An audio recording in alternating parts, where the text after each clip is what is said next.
আসসালামু আলাইকুম, সবাইকে ওয়েলকাম জানাচ্ছি আরও একটা নতুন রেসিপি দেখার জন্য। আজকের পর্বে শেয়ার করব মুরগির মাংসের কালা ভুনা। তো আপনারা অনেকেই হয়তো গরুর মাংসের কালা ভুনাটা খেয়েছেন, বাট মুরগির মাংসের কালা ভুনাটাও রান্না করে দেখতে পারেন। এটা খেতেও কিন্তু ভীষণ মজার হয়। আজকে কিন্তু আমি মুরগির মাংস দিয়েই কালা ভুনাটা করছি, আর এটা খেতে এত মজার হয়েছিল যে বলে বোঝাতে পারবো না। আসলে মুরগির মাংস দিয়েও যে কালা ভুনাটা খেতে এত ভালো হয়, যদি আমি ট্রাই না করতাম তাহলে হয়তো বুঝতেই পারতাম না। যাই হোক, তো রান্নাটা করে নিব, সেজন্য আমি যেই পাত্রে রান্না করব সেই পাত্রেই সব কিছু প্রিপারেশনটা আমি সেরে নিব। তো এখানে আমি 1 কেজি পরিমাণ মুরগির মাংস নিয়েছি, আর মুরগির মাংসগুলোকে আমি আমার পছন্দ মতো টুকরো করে নিয়েছি। আপনাদের পছন্দ মতো সাইজে এটাকে কেটে নিতে পারেন। একে একে সব মশলা আমি অ্যাড করে নিব। দিচ্ছি 2 চা-চামচ পরিমাণ মরিচ গুঁড়ো, 1 চা-চামচ পরিমাণ হলুদ গুঁড়ো, 1 চা-চামচ পরিমাণ ধনিয়া গুঁড়ো, সেই সাথে আমি দিয়ে দিচ্ছি 1 চা-চামচ পরিমাণ টালা জিরার গুঁড়া, আর স্বাদ মতো লবণ। গরম মশলা হিসেবে দিয়ে দিচ্ছি এখানে আমি 4 টুকরো তেজপাতা, 3 টুকরো দারুচিনি, কিছু এলাচ, সেই সাথে দিয়ে দিচ্ছি কিছু কালো গোলমরিচ। আর এখানে আমি দিয়ে দিচ্ছি হাফ কাপ পরিমাণ পেঁয়াজ বেরেস্তা। আমি পেঁয়াজটাকে ভেজে বেরেস্তা করে নিয়েছি। আর দিয়ে দিচ্ছি হাফ কাপ পরিমাণ রান্নার তেল। পেঁয়াজ কুচিটাকে ভেজে নেওয়ার পর যে তেল ছিল সেই অবশিষ্ট তেলটাই কিন্তু আমি রান্নার কাজে ব্যবহার করছি। কাঁচামরিচ দিয়ে দিচ্ছি 4টা, দিয়ে দিচ্ছি 1 টেবিল চামচ পরিমাণ আদা বাটা, 1 টেবিল চামচ পরিমাণ রসুন বাটা, হাফ চা চামচ পরিমাণ দিয়ে দিচ্ছি গরম মশলা গুঁড়ি। সবগুলো মশলা দিয়ে নেওয়ার পর খুব ভালো করে এটাকে মেখে নিতে হবে।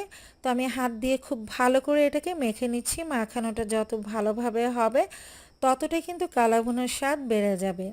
তো মিক্স করে নেওয়া হয়ে গেছে। এই পর্যায়ে আমি চুলায় বসিয়ে দিচ্ছি, আর ঢাকনা দিয়ে ঢেকে 5 মিনিটের মতো রান্না করব। চুলার আঁচ অবশ্যই মিডিয়ামে রেখেই কিন্তু এটাকে কষিয়ে নিতে হবে, আর মাঝে মাঝে কিন্তু নাড়াচাড়া করে দিতে হবে, অর্থাৎ উল্টে পাল্টে দিতে হবে, তা না হলে দেখা যাবে যে পোড়া লেগে যাবে।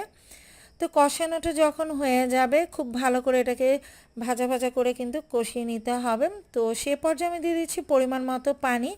আমি এখানে মেজারমেন্ট কাপের 1 কাপ পরিমাণ পানি দিয়েছি, যাতে মাংসগুলো পারফেক্টলি সেদ্ধ হয়ে যায়। তো আজকে যেহেতু ব্রয়লার মুরগি দিয়ে আমি রান্নাটা করছি, সেক্ষেত্রে কিন্তু খুব বেশি পানির প্রয়োজন হবে না, কারণ কষিয়ে নেওয়ার মাঝে কিন্তু মাংসটা অনেকটাই কুক হয়ে গেছে। তো যাই হোক, আপনারা বুঝে কিন্তু পানিটা দিবেন। তো আবারও ঢাকনা দিয়ে মাংসটাকে রান্না করে নিব, যাতে করে পারফেক্টলি সেদ্ধ হয়ে যায়। আর মাঝে মাঝে অবশ্যই কিন্তু নেড়ে চেড়ে দিতে হবে।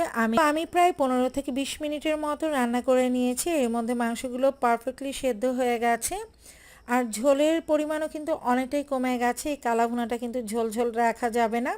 তো আরও কিছুটা সময় আমি এটাকে ভেজে নিব, ভেজে একদম ভাজা ভাজা টাইপ করে নিব। আর দেখতেই পাচ্ছেন এখন কিন্তু মাংসের কালার অনেকটা কিন্তু কালচে হয়ে গেছে, অর্থাৎ কালো কালো মনে হচ্ছে। তার মানে এই না যে মাংসটাকে পুড়িয়ে কালা ভুনা তৈরি করতে হবে। কালা ভুনা মানে যে মাংস পুড়িয়ে কালা ভুনা, তা কিন্তু না। তো যেসব মশলা ইউজ করেছি, বেরেস্তা ইউজ করেছি, সব কিছুর কারণে কিন্তু মাংসটা এরকম ভাজা ভাজা করলে তখন দেখবেন যে কালা ভুনা লুকটা চলে আসবে। তো ধৈর্য সহকারেই কিন্তু এটাকে ভেজে নিতে হবে। আমার মুরগির মাংসের কালা ভুনাটা কিন্তু সার্ভ করার জন্য একদম রেডি। সকালের নাস্তায় রুটি, পরোটা কিংবা দুপুরের খাবারের পোলাও বা ভাতের সাথে কিন্তু সার্ভ করে নিতে পারেন এই মুরগির মাংসের কালা ভুনা। আশা করছি রেসিপিটা ভালো লেগেছে। শুরু থেকে শেষ পর্যন্ত পুরো রেসিপিটি দেখার জন্য সবাইকে ধন্যবাদ জানিয়ে আজকের মতো এখানেই বিদায় নিচ্ছি। খুব শীঘ্রই দেখা হবে পরবর্তী রেসিপির সাথে।